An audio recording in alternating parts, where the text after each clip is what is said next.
आज की हमारी कहानी का विषय है राधा कृष्ण की भक्ति।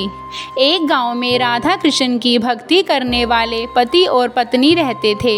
उनकी शादी को कई साल बीत चुके थे, किंतु उनकी कोई संतान नहीं थी। वे हर रोज राधा कृष्ण की पूजा किया करते थे।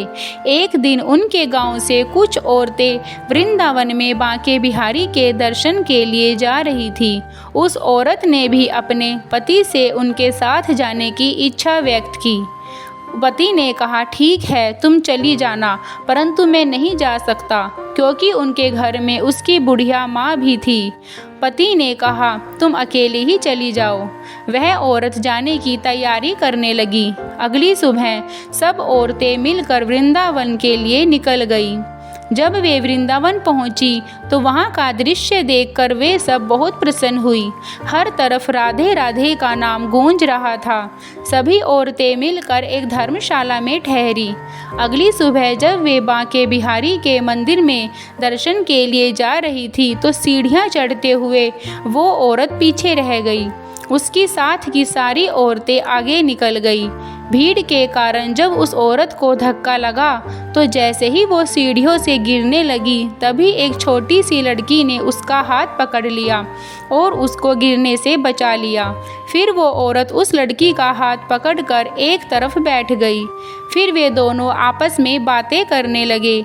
उस औरत ने लड़की के पूछने पर अपने बारे में सब कुछ बता दिया कि कैसे वो अपनी इच्छा पूरी करने के लिए वृंदावन आई है। औरत की बात सुनकर लड़की के मुख पर एक प्यारी सी मुस्कान आ गई थी।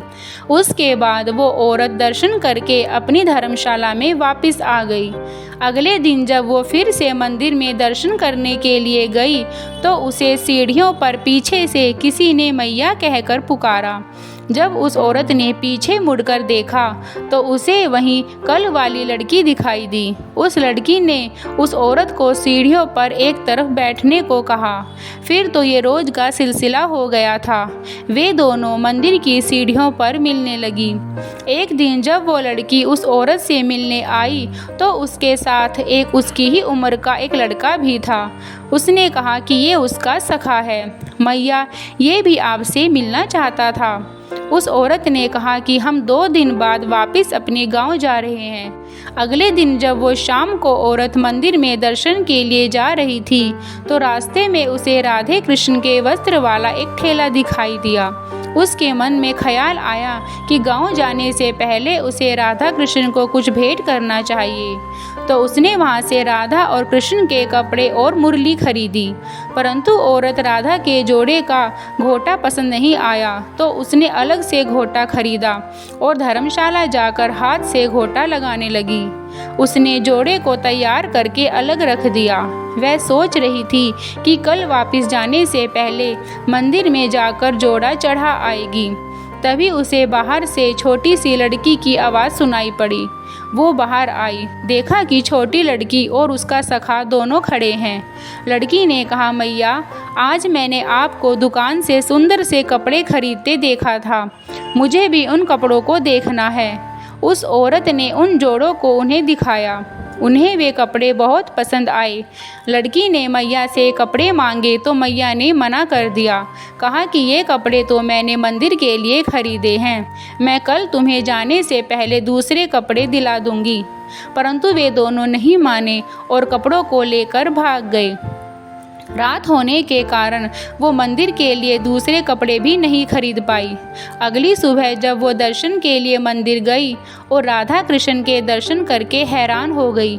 उसे अपनी आंखों पर विश्वास नहीं हो रहा था, क्योंकि उसने देखा राधा रानी और बिहारी जी ने जो वस्त्र धारण किए हैं वे वही वस्त्र हैं जो रात में लड़की और उसका सखा लेकर भाग गए थे, और बिहारी जी के हाथ में भी वही मुरली थी। उसने मंदिर के पुजारी से पूछा कि आज राधा और कृष्ण जी ने जो वस्त्र पहने हैं वे वस्त्र उन्हें कहाँ से मिले। तो पुजारी ने बताया कि जब आज सुबह राधे रानी और बिहारी जी का श्रृंगार करने के लिए उन्होंने मंदिर का पर्दा हटाया तो उन्हें ये वस्त्र वहाँ रखे मिले। पुजारी ने सोचा कि शायद आज भगवान जी को ये वस्त्र पहनने की इच्छा थी, इसी कारण से ये वस्त्र यहाँ रखे हुए हैं। तो हमने इन्हीं वस्त्रों से इनका श्रृंगार कर दिया। उस औरत को समझ में आया कि वे दोनों राधा कृष्ण ही थे। फिर तो वो औरत राधे राधे करती हुई इधर उधर भागने लगी। तभी वहाँ पर उसके गांव की जो औरतें थीं वे वहाँ पर आईं और उसे अपने साथ ले गई। वे सब अपने गांव वापस चली गई और जाकर उस औरत को उसके घर पहुँचा दिया। उस औरत ने अपने पति और सास को सारी बात बताई। किसी को विश्वास ही नहीं हो रहा था। 1 वर्ष बाद उनके घर एक पुत्री ने जन्म लिया। उसका नाम उन्होंने राधा रखा। जब दोनों पति पत्नी बूढ़े हो गए तब दोनों जीवन के अंतिम दिनों में वृंदावन गए। वहां जाकर वे राधे राधे कहकर गली गली घूमने लगे। कई दिनों बाद उन्हें फिर से उस छोटी सी लड़की के दर्शन हुए। उसे देखते ही उस औरत ने उसे पहचान लिया और दोनों पति पत्नी उनके चरणों में गिर गए। तभी दोनों के शरीर से एक ज्योति निकलकर उस छोटी सी लड़की में समा गई। तो भक्तों, भगवान किसी भी रूप में दर्शन दे सकते हैं, बस हमें उन्हें पहचानने की ज़रूरत है। सृष्टि के कण कण में भगवान बसे हुए हैं। राधे राधे।